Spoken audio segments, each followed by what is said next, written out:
तो बच्चों, आज की क्लास में हम लोग पीछे के जो हैलो एल्केन बनाने की विधि हम लोगों ने सीखा था, उसके कुछ इम्पोर्टेंट फैक्ट्स को देखेंगे जो एग्ज़ाम की दृष्टिकोण से भी और आपके बिहार बोर्ड हो या किसी कॉम्पिटिटिव एग्ज़ाम की बात करें तो दोनों के लिए इम्पोर्टेंट होगा। तो फर्स्ट ऑफ ऑल हम लोग आते हैं ल्यूकोस अभिकर्मक पर। तो ये जो ल्यूकोस रिएजेंट है, ये अल्कोहल चैप्टर में आप पढ़िएगा। एक है विक्टर मेयर विधि और एक है ल्यूकोस रिएजेंट। इसके द्वारा प्राइमरी, सेकेंडरी और टर्शरी अल्कोहल में विभेद पैदा किया जाता है। तो ये ऑब्जेक्टिव के लिए भी आपको ज़्यादा फायदेमंद होगा। विक्टर मेयर विधि और ल्यूकोस अभिकर्मक, इसके द्वारा प्राइमरी, सेकेंडरी और टर्शरी अल्कोहल में विभेद किया जाता है।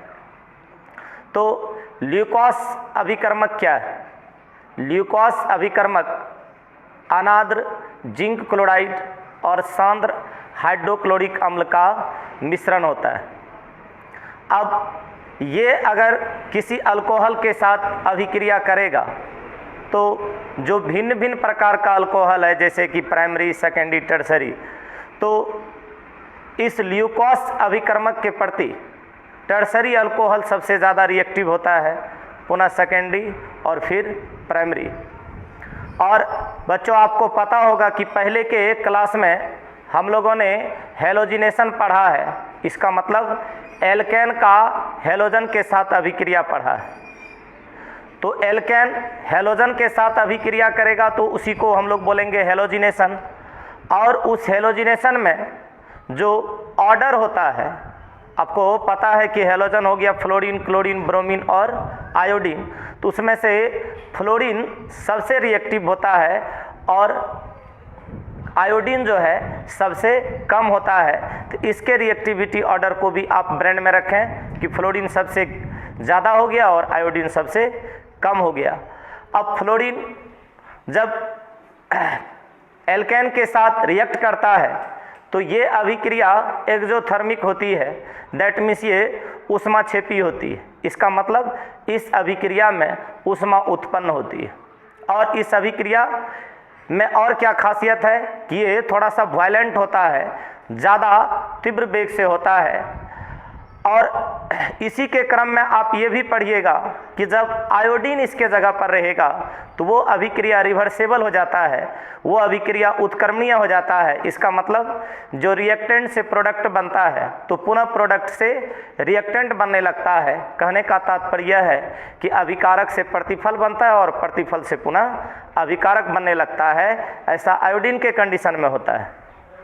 अब यहाँ के गप को देखें तो हमने 573 से 773 केल्विन ताप पर, याद कीजिए कि एल्केन में जो मीथेन हमने लिया था प्रीवियस क्लास में, तो उसका क्लोरीन के साथ अभिक्रिया किया था। इसका मतलब क्लोरीनेशन किया था। तो क्लोरीन के साथ अभिक्रिया किया था तो उस रिएक्शन का नाम, जब आप ये थर्मल रिएक्शन होगा, जब ये आप उच्च ताप लीजिएगा तब इस रिएक्शन को आप हैश रिएक्शन कहिए या मैकबी रिएक्शन इसको कहा जाता है। और इसमें हाइड्रोजन जो आपका विस्थापित हुआ था, आप क्या देखते थे प्रत्येक टर्म? प्रीवियस क्लास में आपने क्या देखा है कि आप एक Cl को लगाते थे और एक H को हटाते थे। तो इसके रिएक्टिविटी का ऑर्डर क्या होता है? रिएक्टिविटी का ऑर्डर होता है कि टर्शरी सबसे ज़्यादा रिएक्टिव हो गया, फिर सेकेंडरी और फिर प्राइमरी। तो प्राइमरी सबसे लास्ट हो गया, टर्शरी सबसे आगे हो गया। इसी क्रम में आपने पहले के क्लास में ही पढ़ा होगा बेंजीलिक, एलिलिक। तो ये दोनों लगभग इक्विवेलेंट होता है। इसके बाद आपका टर्शरी, सेकेंडरी और प्राइमरी एल्केन आता है। और उसके बाद आपने पढ़ा होगा प्रीवियस क्लास में ही वाइनिलिक और एरिल। ये इसके क्रियाशीलता का क्रम है। इसका मतलब एक नंबर पे आ गया बेंजीलिक या एलिलिक और सबसे लास्ट आ गया आपका एरिल। ये था हाइड्रोजन का जो आप विस्थापन करते हैं वो पुनः आप जब आइएगा एल्कीन पर तो याद कीजिए कि आपने असममित अभिकर्मक अनसिमेट्रिकल रिएक्टेंट HX का अभिक्रिया उसके साथ करवाया था। तो उस अभिक्रिया में आपने क्या देखा होगा कि उसमें जो हाइड्रोजन आयोडाइड X हेलोजन है, तो इसके जगह पर फ्लोरीन, क्लोरीन, ब्रोमीन और आयोडीन आएगा। तो ये जो हेलोजन है उसमें आयोडीन हो जाएगा सबसे ज़्यादा रिएक्टिव और फ्लोरीन हो जाएगा सबसे कम।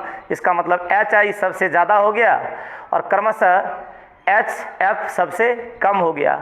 तो इसी एल्कीन को बनाने के क्रम में आपको पता होगा कि हम लोग कार्बोकेटायन पर चलेंगे, और जब कार्बोकेटायन पर हम लोग चलेंगे तो उसमें ये देखा जाएगा कि जो सबसे अस्थाई कार्बोकेटायन का निर्माण करेगा उसकी सक्रियता सबसे अधिक होगी। इसको आप एग्जाम्पल से अभी देखेंगे कि जो एल्कीन अस्थाई कार्बोकेटायन का निर्माण करेगा वो सबसे अधिक सक्रिय होगा। तो अभी हम लोग अस्थाई कार्बोकेटायन का निर्माण करेंगे।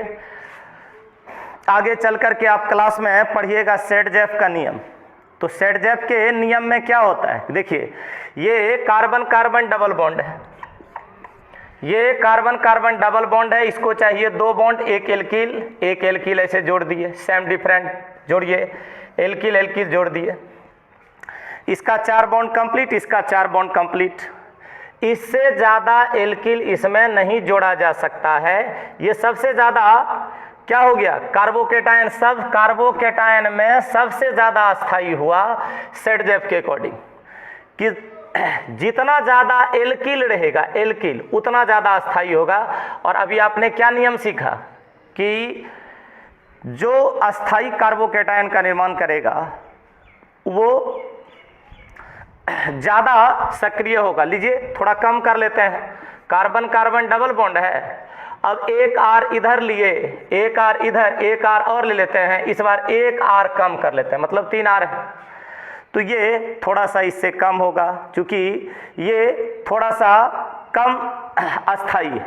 इसी प्रकार से आप R को कम करते जाइए, कार्बन कार्बन डबल बॉन्ड आप दे दीजिए, कार्बन कार्बन डबल बॉन्ड दे दीजिए और R को आप कम कर लीजिए, इसमें 2 कर लिए, एक H दे देते हैं बॉन्ड कंप्लीट करने के लिए, ये उससे कम होगा। थोड़ा सा और आगे बढ़ जाइए तो क्या देखेंगे, एक R कर लेते हैं। अब अभी तक में 2 R था, अब एक R कर लेते हैं, S से बॉन्ड को कंप्लीट करते हैं। अब क्या करते हैं, एक R जो था उसको भी हटा लेते हैं, तो यहाँ पर दिए, यहाँ पर ले लेते हैं हेलोजन, ये डबल बॉन्ड है, यहाँ पर H, यहाँ पर H, ये सबसे कम हो जाएगा।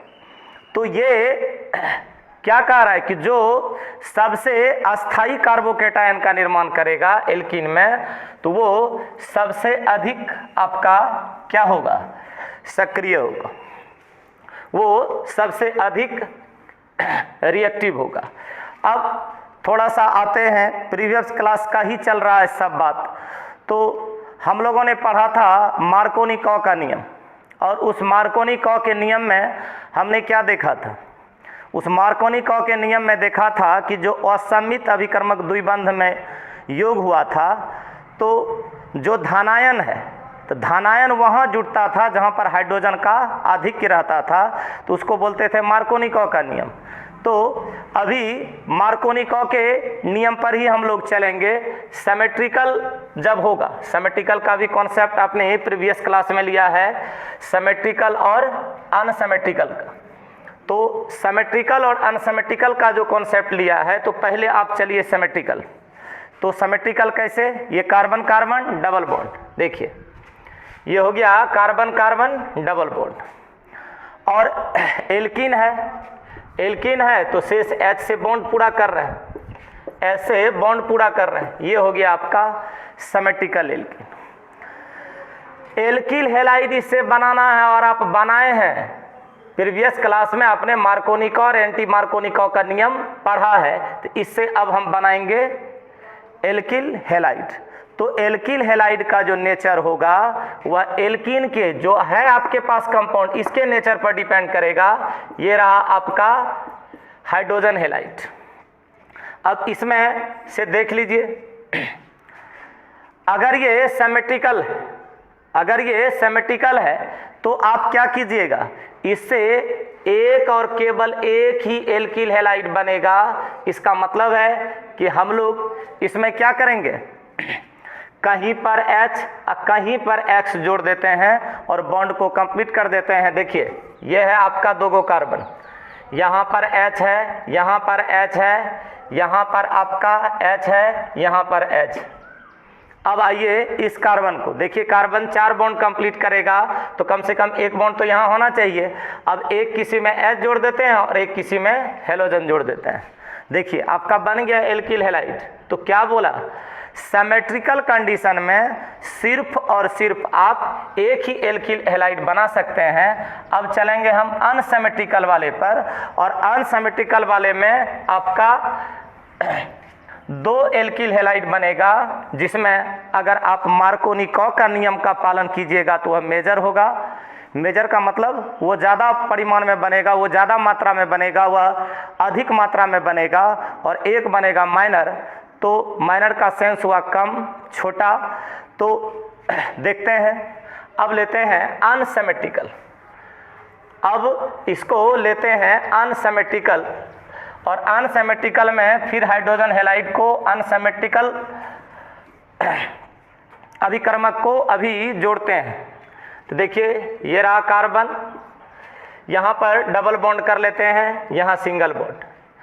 अब आप बॉन्ड कंप्लीट कीजिए, यहाँ पर ले लिए हम H। देखिए इसका 4 बॉन्ड कंप्लीट, इसमें आप लीजिए H, इसका 4 कंप्लीट, यहाँ पर आप ले लीजिए H।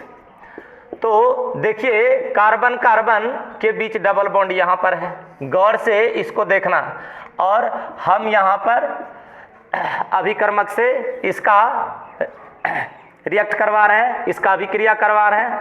तो क्या कहता है मार्कोनी-कॉ का नियम, और मार्कोनी-कॉ के नियम से अगर हम चलेंगे तो वह बनेगा मेजर एल्किल हैलाइड, और अगर हम उसके नियम से नहीं चलते हैं तो फिर बनेगा माइनर। तो देखिए मार्कोनी-कॉ के नियम के अनुसार क्या होता है, ये जो धनायन है, धनायन वहाँ जुटता है, धनायन वहाँ जुटता है कार्बन कार्बन द्विबंध या कार्बन कार्बन त्रिबंध। चूंकि अभी एल्कीन है तो कार्बन कार्बन द्विबंध ही रहेगा।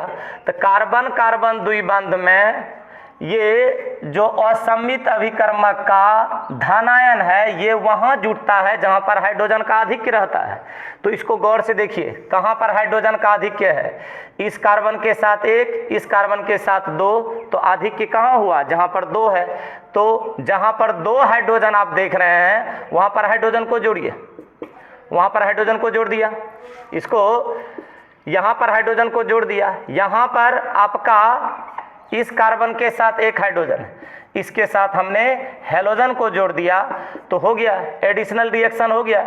इसी का नाम है योगशील अभिक्रिया। जितना भी असंतृप्त हाइड्रोकार्बन है सब योगशील अभिक्रिया देता है, सब एडिशनल रिएक्शन देता है। तो यहाँ पर आपने जोड़ दिया हेलोजन को, तो हाइड्रोजन को आपने कहाँ पर जोड़ा, धनायन को आपने कहाँ पर जोड़ा, तो वहाँ पर जोड़ा जहाँ पर हाइड्रोजन का आधिक्य था। ये हो गया मार्कोनी-कॉ का नियम। शेष जो इधर कार्बन है उसको आप दे दीजिए, शेष जो कार्बन है इधर आप दे दीजिए। ये बन गया आपका एल्किल हैलाइड। तो ये हो जाएगा मेजर, ये ज़्यादा परिमाण में बनेगा। और अगर हम हेलोजन को यहाँ जोड़ देते और हाइड्रोजन को यहाँ जोड़ देते तो वो हो जाता माइनर। तो ये आपने अनसिमेट्रिकल में देखा कि 2 एल्किल हैलाइड बनेगा, अनसिमेट्रिकल में 2 एल्किल हैलाइड बनेगा, एक होगा मेजर और एक होगा माइनर। मेजर तब होगा जब मार्कोनी-कॉ के नियम का आप पालन कीजिएगा। देखिए अभी आपने मार्कोनी-कॉ के नियम का पालन किया तो ये एल्किल हैलाइड जो है ये ज़्यादा परिमाण में बनेगा। लेकिन अभी आप इसी में क्या करते, यहाँ से इस X को हटा के यहाँ देते, इस H को यहाँ देते तो कम परिमाण में बनता। तो अब हम लोग इसके एंटी मार्कोनी-कॉ के नियम को देखेंगे। ये था मार्कोनी-कॉ का नियम।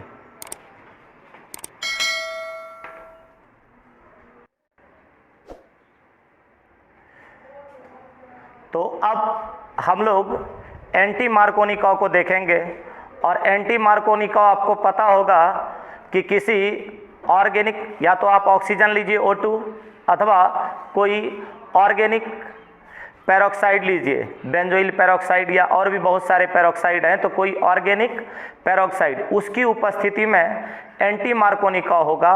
और उसमें एंटी मार्कोनिकॉ में आप देखिए क्या कीजिएगा, असम्मित अभिकर्मक फिर लेना है, और असम्मित अभिकर्मक में फिर हमको एल्किल हैलाइड से अभिक्रिया करवाना है। लेकिन एल्किल हैलाइड में अभी कौन सा एल्किल हैलाइड लिया जाएगा, तो एल्किल हैलाइड में अभी लिया जाएगा एल्किल,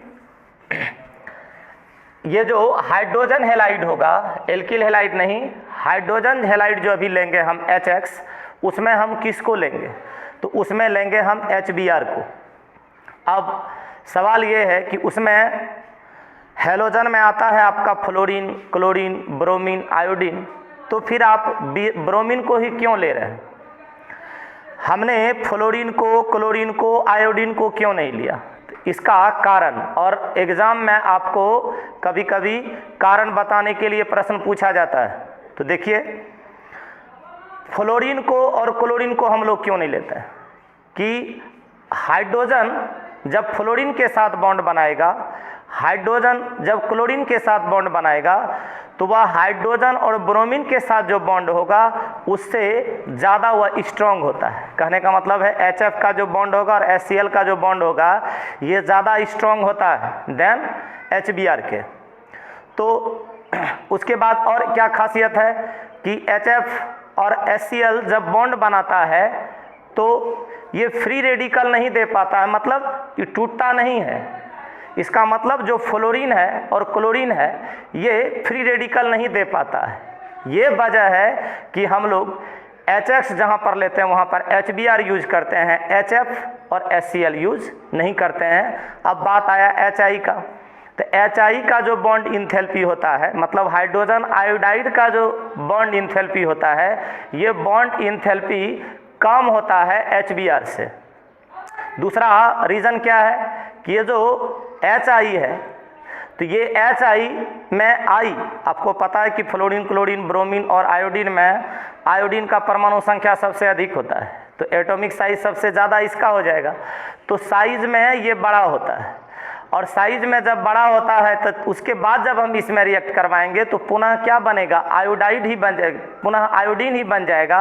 इसका मतलब कार्बन कार्बन के बीच जो द्विबंध है, इसका मतलब है कि जो एल्किलीन बॉन्ड है वह ज्यों का त्यों रह जाता है, कार्बन कार्बन के बीच द्विबंध, वहाँ पर आयोडीन अटैच नहीं हो पाता है, इसीलिए हम लोग हाइड्रोजन आयोडाइड को नहीं लेते हैं।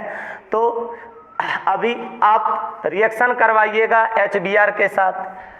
आपने HF, HCl, HI को नहीं लिया, वजह आपने सुना अभी कि HCl और HF ये फ्री रेडिकल नहीं दे पाएगा, इसके बीच का जो बॉन्ड होता है वो स्ट्रांग होता है। और दूसरा बात आपने ये भी सुना कि HI का जो बॉन्ड इंथैल्पी होता है वह HBr से कम होता है, और ये बॉन्ड नहीं बना पाएगा, आयोडीन का पुनः निर्माण हो जाएगा, और ये जो आपका एथिलीन बॉन्ड है, कार्बन कार्बन के बीच जो डबल बॉन्ड है, ये ज्यों का त्यों रह जाएगा। इसलिए वहाँ पर यूज किया जाता है किसका, HBr का। और एंटी पेरोक्साइड में जब HBr आप यूज कीजिएगा तो वो आपका हो जाएगा मेजर, वो बन जाएगा ज़्यादा। तो देखा जाए एग्जाम्पल, ये कार्बन हो गया, ये कार्बन हो गया, ये कार्बन हो गया, कहीं पर डबल बॉन्ड दिए, अनसिमेट्रिकल हो गया। अब यहाँ से आप बॉन्ड कंप्लीट कीजिए, 2 हाइड्रोजन दे दीजिए, इसका बॉन्ड कंप्लीट, 1 हाइड्रोजन यहाँ दे दिए, बॉन्ड पूरा यहाँ दे दिए। अब इसमें हम क्या करते हैं, HBr जोड़ते हैं, हाइड्रोजन ब्रोमाइड जोड़ते हैं एडिशनल रिएक्शन में। अभी देखिए ये कब होगा, ये होगा जब कोई ऑक्सीजन या किसी कार्बनिक पेरोक्साइड का उपस्थिति होगा, तभी जब किसी कार्बनिक पेरोक्साइड का उपस्थिति होगा तभी। तो अभी क्या करना है, एंटी मार्कोनिकॉ के नियम का पालन करना है। इन द सेंस हाइड्रोजन हम वहाँ नहीं जोड़ेंगे जहाँ पर हाइड्रोजन का आधिक्य है। इसका मतलब धनायन हम वहाँ पर नहीं जोड़ेंगे जहाँ पर हाइड्रोजन का आधिक्य है। तो जोड़िए एंटी मार्कोनिकॉ के नियम के अनुसार। तो ये आपका H, यहाँ पर आप बॉन्ड कंप्लीट कर लीजिए। पहले 4 बॉन्ड आपको H दे करके पूरा कर लेना, अगर कहीं छूट भी जाए तो।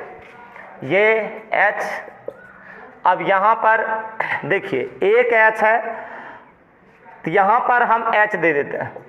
देखिए ये हो गया आपका एंटी मार्कोनिकॉ, ये हो गया एंटी मार्कोनिकॉ, और इसमें हम लोग हैलोजन जोड़ लेंगे। यहाँ जो कार्बन है ना, इसके साथ हम लोग किसको जोड़ लेते हैं? हैलोजन को। ये हो गया आपका एल्किल हैलाइड, और ये एल्किल हैलाइड जो बनेगा ये ज़्यादा मात्रा में बनेगा।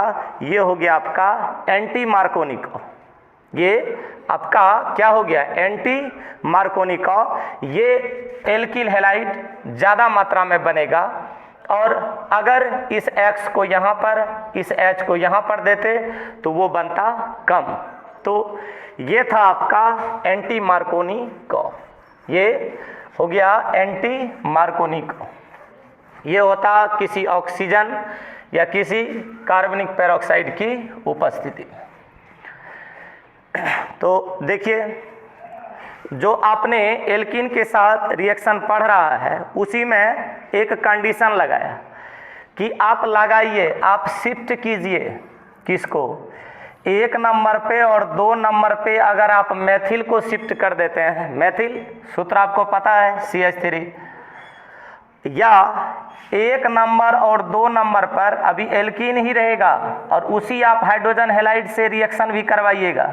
तो 1 और 2 नंबर पर अगर आप हाइड्रोजन जोड़ देते हैं तो हो गया हाइड्राइड, हाइड्रोजन जोड़ दीजिएगा तो हो जाएगा हाइड्राइड, और मेथिल जोड़ दीजिएगा तो मेथिल। इसी को बोलता है कि शिफ्ट कीजिएगा ना, उसको लगाइएगा तो क्या होगा? ज़्यादा अस्थाई कार्बोकेटायन का निर्माण होगा, और ज़्यादा अस्थाई कार्बोकेटायन का निर्माण करते हुए, ज़्यादा अस्थाई कार्बोकेटायन का निर्माण करते हुए तब एल्किल हैलाइड फॉर्म करता है। तो थोड़ा सा इस कंडीशन को भी समझा जाए कि ये रहा आपका कार्बन कार्बन के बीच द्विबंध। तो ध्यान से देखना है, और यहाँ पर हमने ले लिया कार्बन, यहाँ पर किसी को जोड़ लेते हैं। मान लीजिए यहाँ पर मेथिल है, यहाँ पर हाइड्रोजन है, या यहाँ पर हाइड्रोजन, यहाँ पर हम हाइड्रोजन ले लेते हैं। बॉन्ड को कंप्लीट करने के लिए आप गिनती से ले लीजिएगा हाइड्रोजन, ये आपने लिया। अभी क्या करेंगे देखिए, यहाँ पर हम हाइड्रोजन हैलाइड जोड़ रहे हैं, तो हमको बनाना है एल्किल हैलाइड, हमको बनाना है एल्किल हैलाइड। तो क्या बोलता है कि अगर आप 1 नंबर पे और 2 नंबर पे, और अभी जो आप ऑर्गेनिक कंपाउंड का नोमेनक्लेचर फर्स्ट ईयर के क्लास में पढ़ रहे हैं तो उसमें पढ़िएगा कि जहाँ पर डबल बॉन्ड रहता है ना, यहाँ पर देखिए सिंगल बॉन्ड, यहाँ पर डबल बॉन्ड, तो जहाँ पर डबल बॉन्ड रहता है ना उधरे से आप गिनती कीजिएगा। इसका मतलब ये हो जाएगा 1, ये हो जाएगा 2, ये हो गया 1 पोजीशन, ये हो गया कार्बन का 2, ई हो जाएगा 3। तो ये हो गया 1 नंबर, ये हो गया 2 नंबर। तो अब जो यहाँ पर आप जोड़िएगा 1 और 2 नंबर पर किसको जोड़िएगा? इसको तो आप कहीं पर शिफ्ट कीजिएगा। तो अगर आप 1 नंबर पर और 2 नंबर पर हाइड्राइड जोड़ दें, या 1 और 2 पर मिथाइल जोड़ दें, तो कहता है क्या कि वह ज़्यादा अस्थाई कार्बोकेटायन का निर्माण करते हुए एल्किल हैलाइड बनाएगा। तो आप इसको एग्जाम्पल से समझिए कि हम 1 और 2 पर हाइड्राइड या 1 और 2 पर मिथाइल जोड़ करके ज़्यादा अस्थाई कैसे बना सकते हैं, उसको शिफ्ट करेंगे। चलिए शिफ्ट करते हैं। गिनती के हिसाब से कार्बन कार्बन द्विबंध जिधर है वहीं से गिनती शुरू होगा। तो ये हो गया 1 नंबर, ये हो गया 2 नंबर। आइए यहाँ पर देख लीजिए, ये दोनों को जोड़ना है, ये दोनों को इसके साथ जोड़ना है। एल्कीन है और संतृप्त हाइड्रोकार्बन है, तो एडिशनल रिएक्शन होगा। आइए यहाँ पर H, यहाँ पर CH3, इसका जो H है ये वाला H, ये वाला H यहाँ पर उठा के दे देंगे। इसका हेलोजन देखिए यहाँ पर जोड़ लेते हैं, हैलोजन यहाँ पर हमने जोड़ लिया। यहाँ आइए, यहाँ पर ये आपका H, यहाँ पर आपका डबल बॉन्ड है, यही डबल बॉन्ड हटेगा। अब आइए गौर कीजिए, ये 1 नंबर और 2 नंबर, यहाँ का हाइड्रोजन ले लीजिए, इस पर देखिए 2 नंबर पर जोड़ दिया हाइड्रोजन। यहाँ का जो हाइड्रोजन है इसको उठा के हम 1 नंबर या 2 नंबर पर दे देते हैं। अब पहले से ये है ही, ये हो गया आपका 1 नंबर और 2 नंबर पर हो गया हाइड्राइड। ये अगर आप 1 नंबर पे और 2 नंबर पर अगर आप H जोड़ दिए तो ये हो गया हाइड्राइड। और कहता है कि इस प्रकार से ये हुआ तो एल्किल हैलाइड ही, हुआ तो एल्किल हैलाइड ही।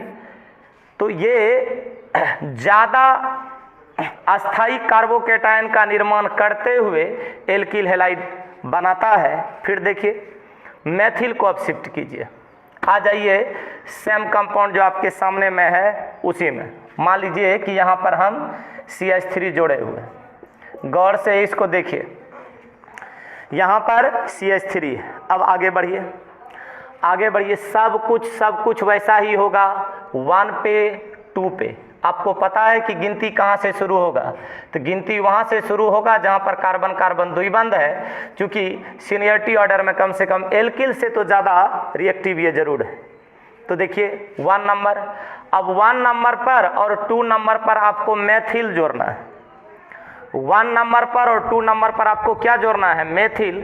तो देखिए ये है 1, ये है 1, यहाँ जोड़ देते हैं मैथिल, यहाँ जोड़ देते हैं मैथिल। ये क्या है? 2 नंबर, ये 2 नंबर है तो यहाँ पर हम क्या जोड़ देते हैं? मैथिल जोड़ दिए।